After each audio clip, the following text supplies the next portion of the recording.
কম্পিউটারের power button মাধ্যমে computer চালু করার প্রক্রিয়া হচ্ছে বুট। কম্পিউটারের পাওয়ার বাটন চালু করার পর স্ক্রিন আসলো, এখনো পুরোপুরি আসে, অর্থাৎ কম্পিউটার বা অপারেটিং সিস্টেমের লোডিং প্রক্রিয়াটা হচ্ছে বুটিং।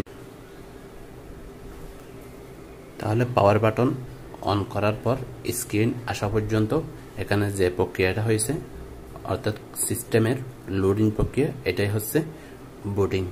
আর বুটস্ট্র্যাপ লোডার হচ্ছে কম্পিউটার পাওয়ার বাটন চালু করার মাধ্যমে যে প্রোগ্রামটি স্বয়ংক্রিয়ভাবে প্রসেসর দ্বারা কার্যকর হয়, সেটা হচ্ছে বুটস্ট্র্যাপ লোডার। বুট লোডার এবং বুটস্ট্র্যাপ লোডারের মধ্যে পার্থক্যটা কি? কম্পিউটার কার্যকর করার মাধ্যমে, কম্পিউটার পাওয়ার বাটন চালু করার মাধ্যমে কার্যকরী প্রথম কোড হচ্ছে বুট লোডার, আর প্রথম প্রোগ্রাম হচ্ছে বুটস্ট্র্যাপ লোডার।